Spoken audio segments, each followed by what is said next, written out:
We have a voicemail number. That number is 2192 David P. I'm going to play. This is a really sad voicemail. This is a longer voicemail than I would normally play. But the reason I'm playing it is I want to show you how far reaching being victimized by disinformation can be. This is a caller who has been completely victimized by disinformation, and he's fallen for a lot of really wacky things. Let's listen.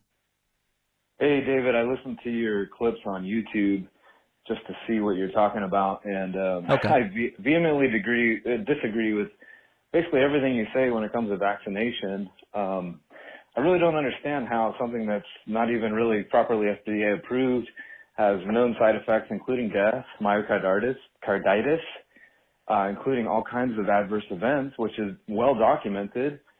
How can the left be so aggressive in their stance on vaccination? And like I said, I'm just a concerned parent, a concerned citizen, something that I don't really plan on partaking in. I will fight tooth and nail to deny it.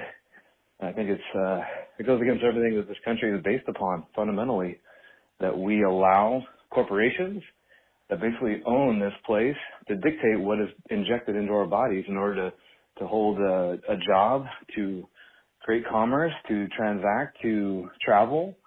And I've never been much of a political person, not really political standing. I'm just concerned about my health and wellness, and I really have a big problem with corporations and people that are in the political sphere politicizing health and wellness.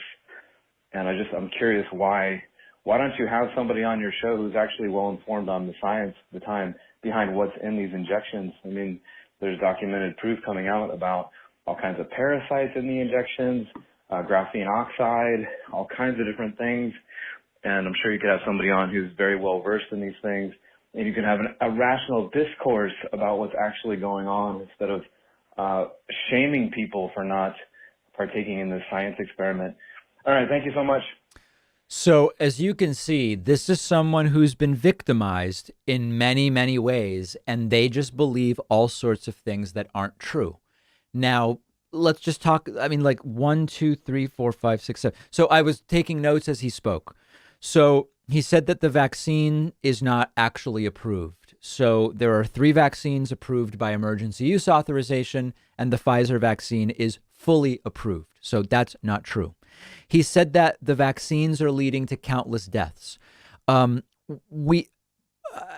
our last segment, I got a few emails and did further research. There are 3 deaths that are being investigated as to whether vaccine caused myocarditis, which led to death. It's being investigated. Okay. So compared to the number of deaths from COVID and of course the relative risk from the vaccine, it's close to 0. He said that corporations are dictating what you must have injected. I'm not aware of that. I'm aware of corporations saying, if you want to make the decision to work here, here are our requirements. And different corporations have required different vaccines for decades. That's not anything new. He said he's just concerned about health for his family and himself. Well, the best way to stay healthy when it comes to COVID is to get vaccinated. He said I could have a well-informed guest on to talk about the science. I have. We've had immunologist Isaac Bogosh, a doctor, and we've had arguably the top virologist in the country, Vincent Racaniello. Those are the experts. He said that the vaccine has parasites inside of it. That's not true. And then just to pick one to talk a little bit more about, he said the vaccines have graphene oxide in them. This came from, so just to tell you where that came from, a professor in Spain claimed that there were tests done of a vial of the vaccine, and what was supposedly a dose of the Pfizer vaccine supposedly has graphene oxide in it. Now, it's been fact-checked. There's no evidence that there's graphene oxide in the vaccine.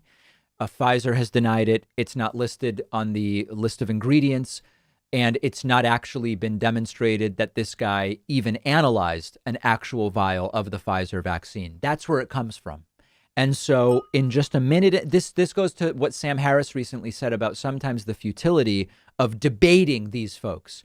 In a minute and 49-second voicemail, he was able to start 7 what Sam Harris would refer to as small fires, which now we would be in a position to have to put out each of them one by one. And if you fail to put out all 7 convincingly, it may actually do damage, further damage. So it's agree or disagree with Sam Harris. His assessment of the sort of difficulty of arguing with these people, very, very well stated. And this is just one example.